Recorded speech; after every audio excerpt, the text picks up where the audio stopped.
Hi, everybody, and welcome to the Vice Presidential Debate episode of the Loving Kindness Meditation here at the Dharma Bum Temple.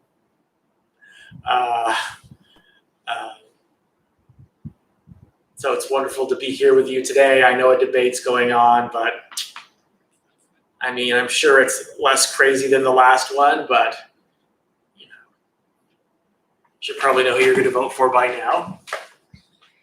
All right. It's again, I love doing this, and whoever's here, I'm happy that you're here, whether you're watching now or whether you watch later, that's fine.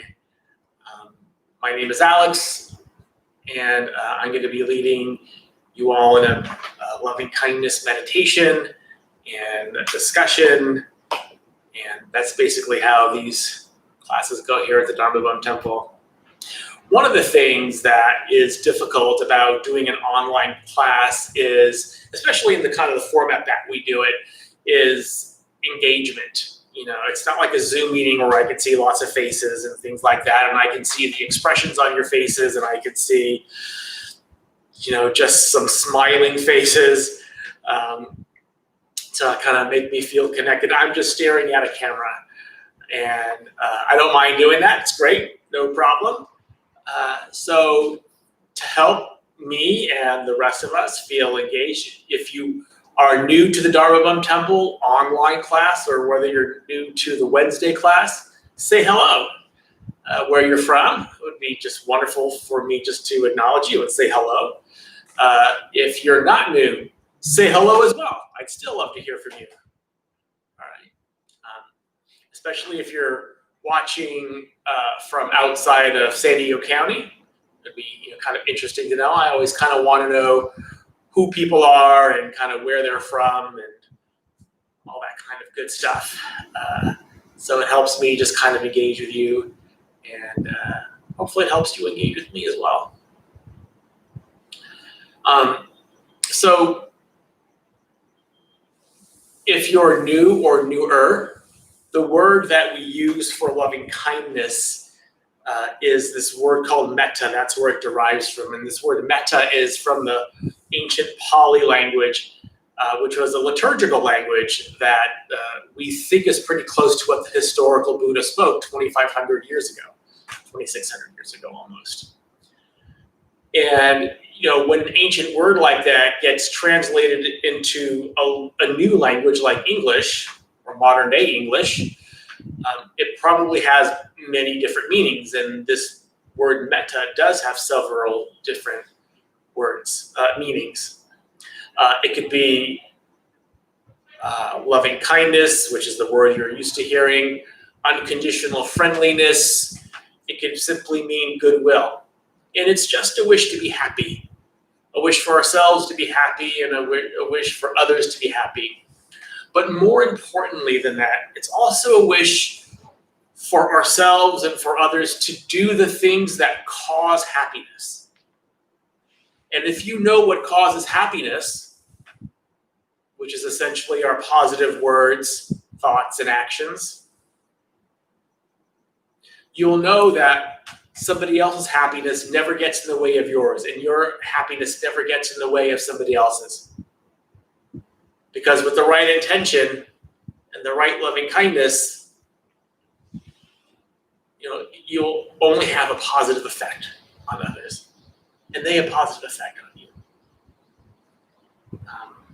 And so something that I haven't done in a while is kind of recite the Buddhist teaching on loving kindness. And it comes from, again, 2,500 years ago.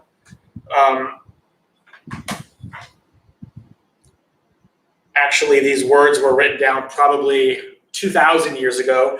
None of these sutras were actually written down until 500 years after the Buddha died. And they were written on palm leaves, and they were found, relatively recently. Until they were written down, and even after they were written down, everything was an oral tradition. So you had to memorize the whole thing before you could actually teach it and say that you were proficient in it, which is really interesting. And so a lot of these monks just recited these things over and over and over. So if you read a lot of the sutras in Buddhism, they're really repetitive. And they're repetitive for a reason, because it made it easy to kind of repeat. All right. And so this comes from the Metta Sutta, the Buddha's discourse on loving kindness. And he says, "This is what should be done by one who is skilled in goodness and who knows the path of peace. Let them be able and upright, straightforward and gentle in speech, humble and not conceited, contented and easily satisfied, unburdened with duties and frugal in their ways, peaceful and calm and wise and skillful, not proud or demanding in nature. Let them not do the slightest thing that the wise would later reprove, wishing, in gladness and in safety, may all beings be at ease. Whatever living beings there may be, whether they are weak or strong, omitting none, the great or the mighty, medium, short, or small, the seen and the unseen, those living near and far away, those born and to be born, may all beings be at ease. Let none deceive another or despise any being in any state. Let none through anger or ill will wish harm upon another. Even as a mother protects with her life her child, her only child, so with a boundless heart one should cherish all living beings, radiating kindness over the entire world, spreading upwards to the skies and downwards to the depths, outwards and unbounded, free from hatred and ill will, whether standing or walking, seated or lying down, free from drowsiness. One should sustain this recollection. This is said to be the sublime abiding. By not holding to fixed views, the pure-hearted one, having clarity of vision, being freed from all sense desires, is not born again into this world." Isn't that interesting? The very last line says, "is not born again into this world." So what this means is simply that this practice of loving kindness is the path to freedom. Right? It's the path to freedom. And he says whether you're seated or standing or walking or lying down, at any time during the day, because at any time during the day you're doing one of those four things, at any time during the day, free from drowsiness, you should sustain this recollection that may all beings be at ease. And every time I read this, and I say this every time I read this, that I'm just amazed that this kind of wisdom just kind of pours through like every time. It just kind of hits me every single time. That's why I like reading it. And I don't know, I haven't read it in a while, but I'm glad that I read it today, because I think it was certainly apt to do so. So I hope you got a lot out of that. We're going to do our meditation now, and when I give the meditation instructions about doing loving kindness for various different kinds of people, there are a couple of different ways you can do this. The first way is kind of a really traditional way, and that's just repeating phrases, kind of like a mantra, right? And I'm going to give you 4 of these phrases. And you can repeat one of these phrases if you just want to repeat one of them, or you can repeat all of them. It doesn't matter, just do what's comfortable for you to do. A lot of times I just do one, and that really works for me. So you can do it that way, or you can do it like they said in the sutra when they said radiating kindness. Radiating kindness. And so think about what radiating kindness means to you. I give you a visual that's helpful for me, and that's like emanate, is shooting like a beam of loving kindness from your heart to your intended target for loving kindness. And this beam can be any color, it can be warm, it could be cool, it could be vibrating or pulsing or, whatever, it doesn't really matter. And so I like to think of radiating in that way. But if you think of radiating in another way, just think of it in the way that's comfortable for you. There's a lot of flexibility in this practice, right? You can do this practice for people who are living or people who are not. Doesn't matter. And when you're doing it for whomever you're doing it for, whether it's yourself or whether it's a benefactor or whether it's all beings, which are the three we're going to focus on today, think about their own wish to be happy and your own wish to be happy. Everybody just wants to be happy. They usually have really bad ways of going about it, but really the wish is the same. And by doing this practice, by practicing these techniques, we develop more wisdom. We really come to know what the true causes of happiness are, especially if we can feel that in our own heart. And the more wisdom you have, the easier this practice gets, and the more you can do this for people who aren't so pleasant, or maybe who are just neutral to you. And so we're not going to do it for those people this time. Like I said, you could just do this practice for yourself for 10 years and you'll be okay. Because the most important person you can do this practice for is yourself. It's the most important part of the practice. And it scares a lot of people. Less so if you come to this class a lot, I hope. But if you're new, I understand that might be uncomfortable for you. But if you can feel this loving kindness in your own heart, you're so much more capable of understanding that, what it takes to wish this for others, even for your enemy, or your worst enemy. You really can't do that until you understand what that's like in your own heart, because this is an experiential practice.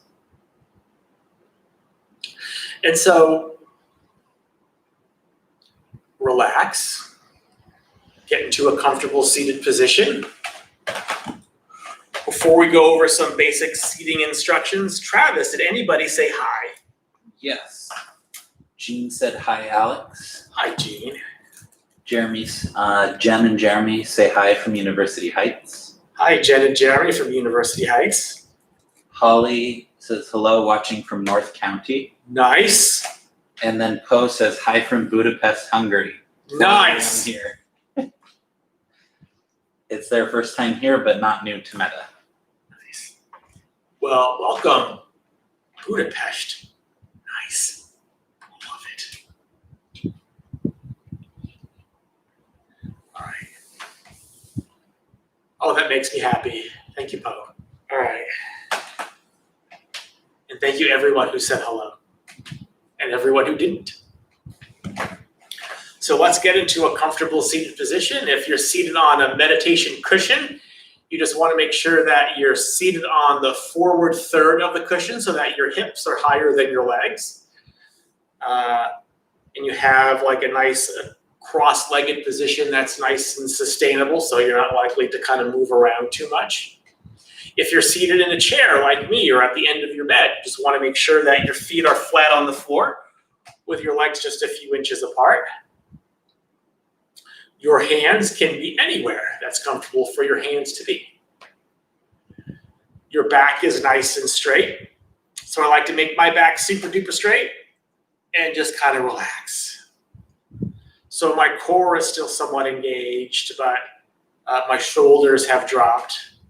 And I just kind of have this kind of, a kind of very sturdy and steady kind of back position. Don't overdo it, but don't kind of slump either. If you find yourself slumping like this, just sit up. It's okay. You need to be perfect right away. Your head is nice and straight, maybe tucking the chin under just a little if you want. The eyes can be open, the eyes can be closed, the eyes could also be kind of like half closed, like 45 degrees looking down past your nose in this kind of soft and unfocused gaze. In all of the pictures here and these wonderful tankas that we have here, and in all the statuary that we have here of all the Buddhas and the Devas and the deities, they all kind of look the same. Their eyes are just kind of like half closed, kind of unfocused, kind of looking down just a little bit. And so you can do that too. All right. So let me get my handy dandy timer out of the way.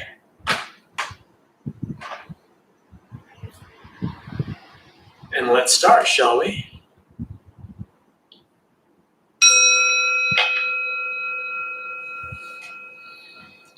So just allow your eyes to close,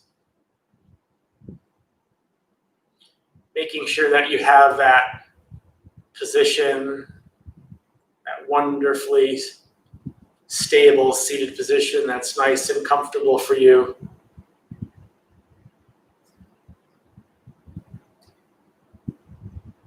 And when we sit like a Buddha. It would even be appropriate to imagine yourself sitting underneath the Bodhi tree of enlightenment, ready for today's abiding on loving kindness, on Metta, unconditional friendliness and goodwill, this wish for ourselves and for others to be happy. You can even make up your own tree. Each Buddha has their own tree of enlightenment. For the historical Buddha, the one that we know, he had the Bodhi tree. And maybe your tree is different. Maybe your tree is an oak tree, or an apple tree, or a pine tree.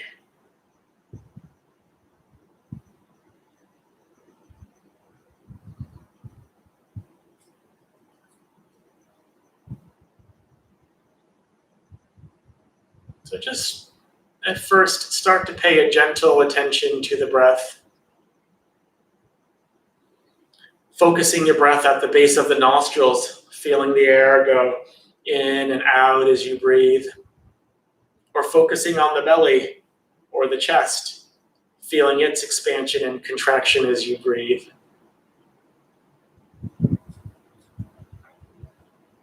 So just to kind of get connected to the breath, let's just take a deep breath all the way in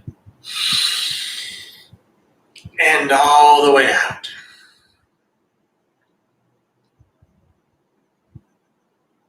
At first, not forcing the breath, letting it be quite easy and quite natural.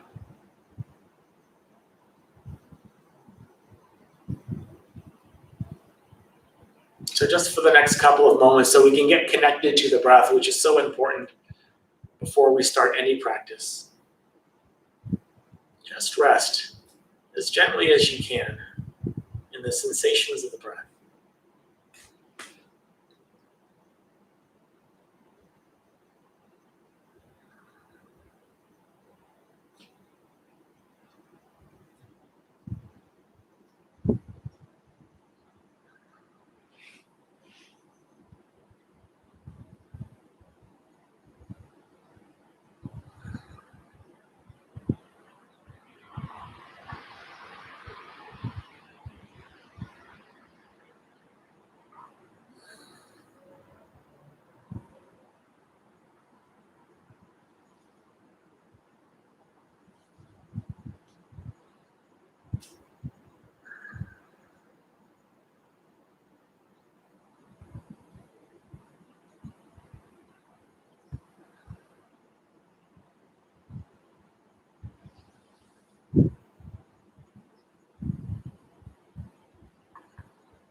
So to begin our practice of Metta, of loving kindness, we're going to first think of a benefactor.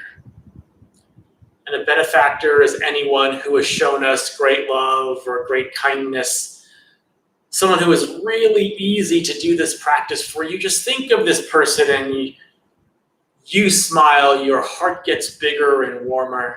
They've meant that much to you. It could be a mother, father, any relative.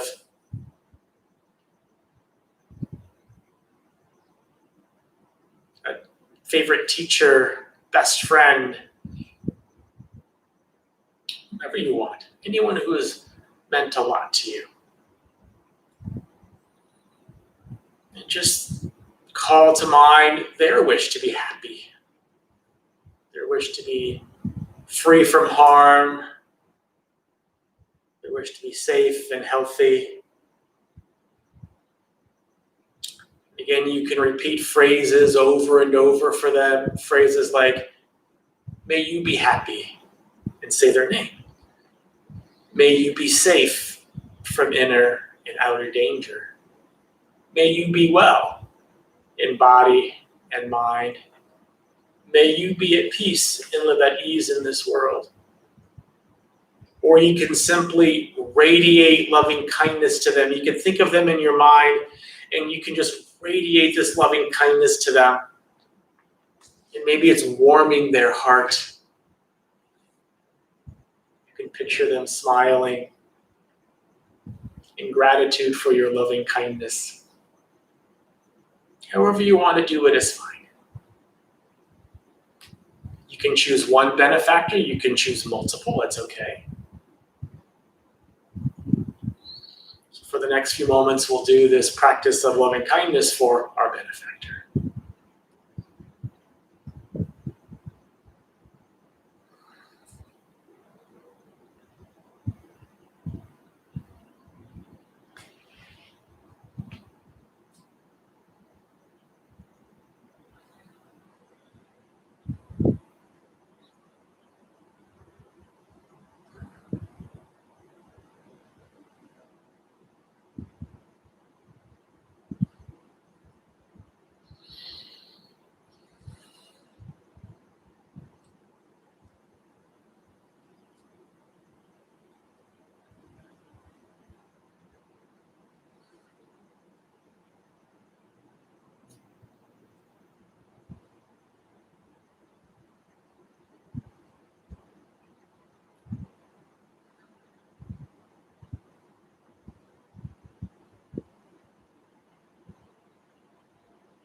And shifting our attention or focus just slightly from doing this practice for our benefactor to now we're going to imagine our benefactor doing this practice for us.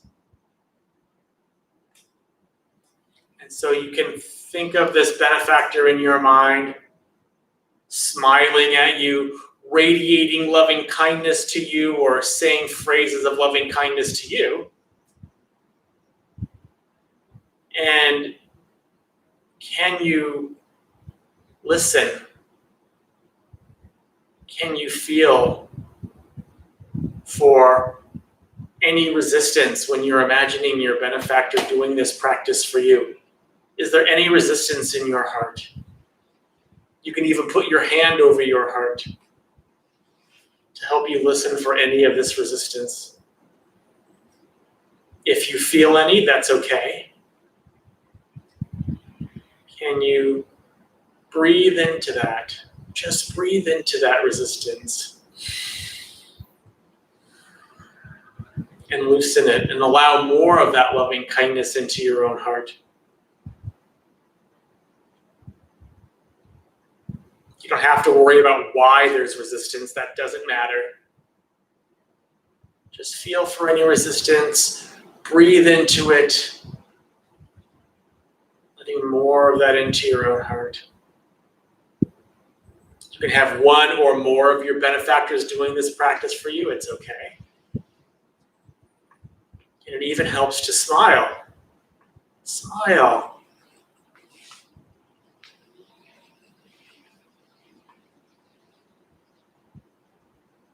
So for the next few moments, we'll imagine our benefactor or benefactors doing this practice for us.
And next, the most important part of this practice is doing this practice for ourselves. And again, you can keep your hand over your heart, listening for any resistance. And you can either repeat these phrases for yourself, one or more, you can even just do, may I be happy. May I be happy. May I be happy. Or you can imagine yourself radiating loving kindness to yourself, making your heart bigger.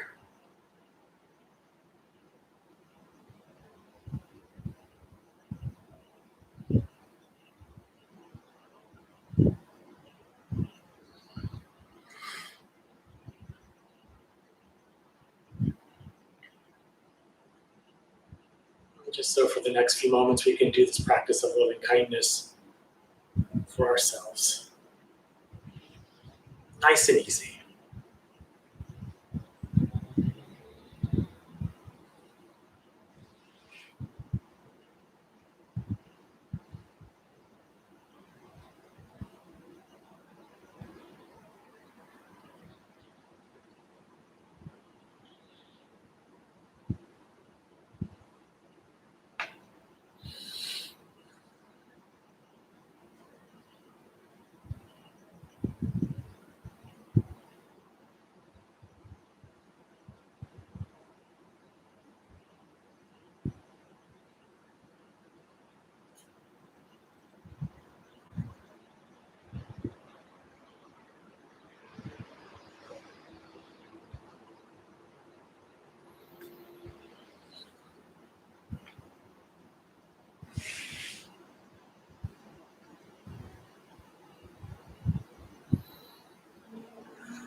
And so for the final portion of this meditation, we can now just do this practice for as many people as we can.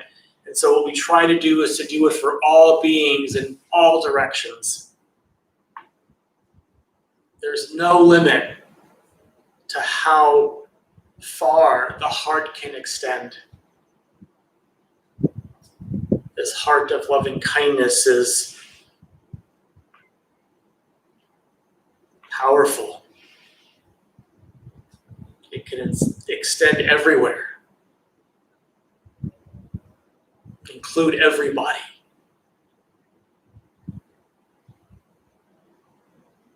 And knowing this, see if you can do this practice for all beings in all directions.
Just open your eyes when you're ready.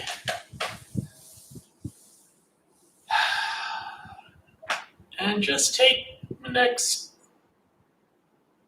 45 seconds out in silence as you stretch your arms and you stretch your legs, keeping that mindfulness of loving kindness about you, and then we will begin.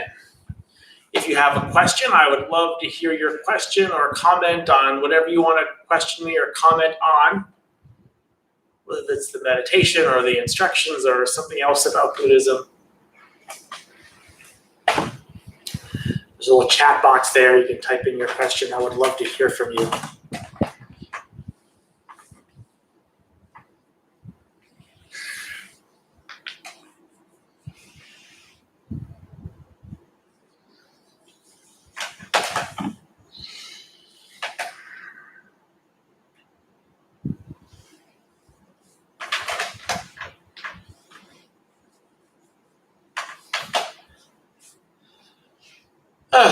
Well, again, that was good for me.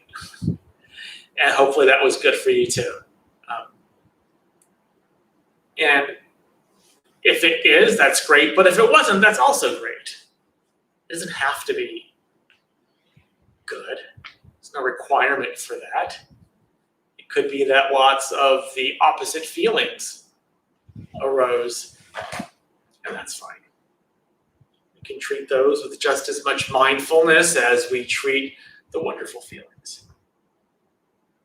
So, Travis, did anybody else say hi? Not yet. Not yet. No questions yet? Nope. No. Okay. It's okay. Well, one good thing is it's a lot cooler today. I don't know how it is where you are, but in San Diego County it's been really hot the last while, actually, a month or 2 months or something like that. Up, it doesn't usually get up to 100 degrees in this place in San Diego, and we're pretty much like central. We're pretty much like uptown, what's considered uptown. But it's nice today, and it made for a pleasant experience. The Buddha, when he was Siddhartha and he was struggling for enlightenment, he practiced in all these different types of weather conditions: the hot and the cold, and for really long periods of time. And he really punished his body. And although as you progress in your practice, you should be able to practice in when it's hot or when it's cold, especially now with kind of what we have to deal with as Westerners.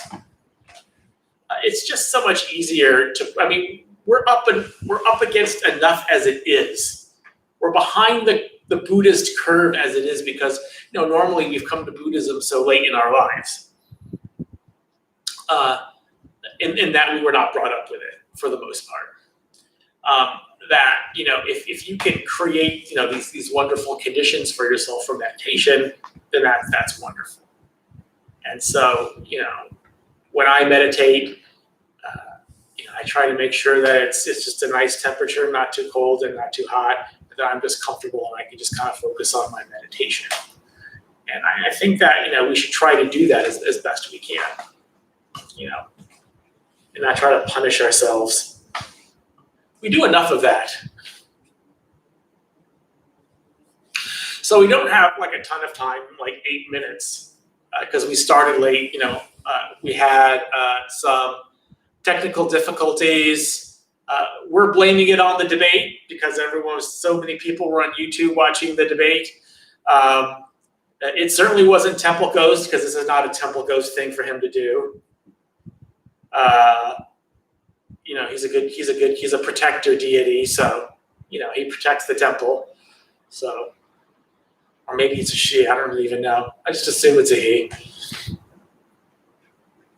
Maybe that's sexist.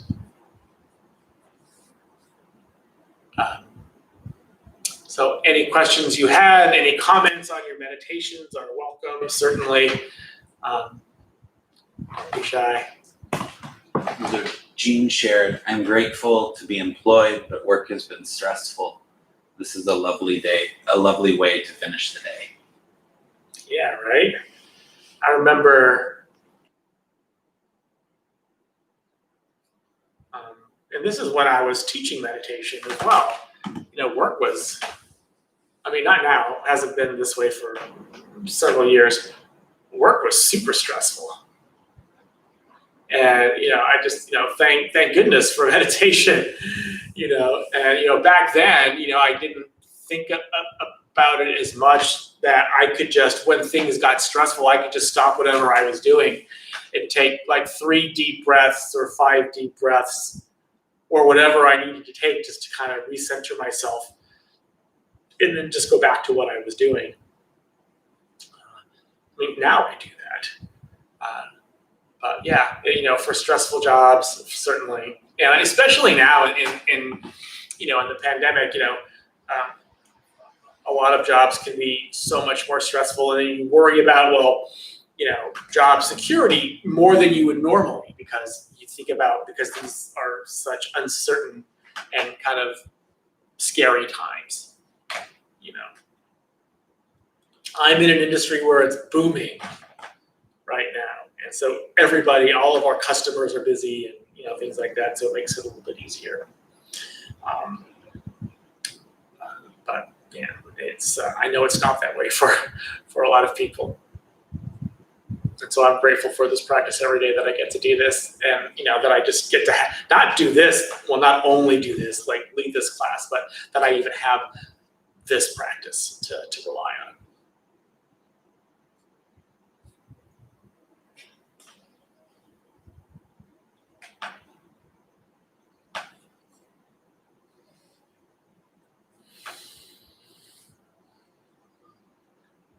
Jeremy shared, I've found I struggle to wish unconditional happiness to those I dislike, but what I can do is wish for them to do the things that generate happiness. That's right. And a lot of times people forget that. They just think that, for the people I don't like, I have to wish them loving kindness because that's the practice. Well, not necessarily. Especially because of kind of how we are. When we hear that we have to do it for the enemy, I've said this multiple times, that we always go to this mortal enemy, this person who we hate so much, like the person who we just want to stab with a fork, or whatever it is, it's like punch in the face, or you think of all these different types of things that you want to do to them, your mortal enemy. And and then to wish them loving kindness, it's just like too much. I can't even do this. But a couple of remedies to this and better ways to practice are, one, wishing them goodwill. It's simple goodwill. It's not love. The word love doesn't come out of your mouth because it doesn't easily come tripping off the tongue for this kind of person. And then the other thing you do, which is what Jeremy was just sharing, is that you just wish that they do the things that cause happiness. And if you know what causes happiness, and we've gone over this, multiple times, that if they did this, their happiness would never interfere with yours. And that's what makes this a very unselfish practice. Because even when you're doing this for you, yes, you're wishing yourself happiness, but you're wishing that you would do the things that cause happiness.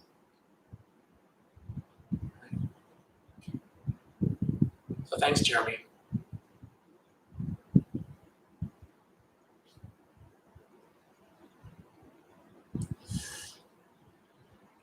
Well, I think the debate is over, which is good.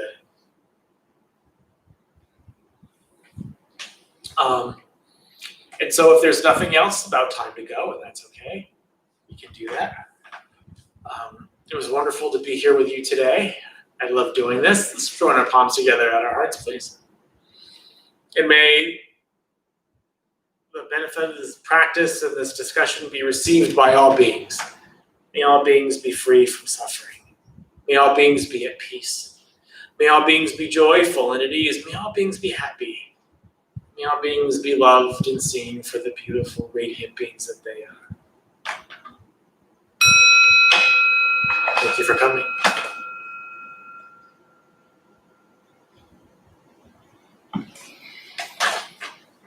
All right, you guys, have a wonderful rest of your week, and we'll see you next time. Bye now.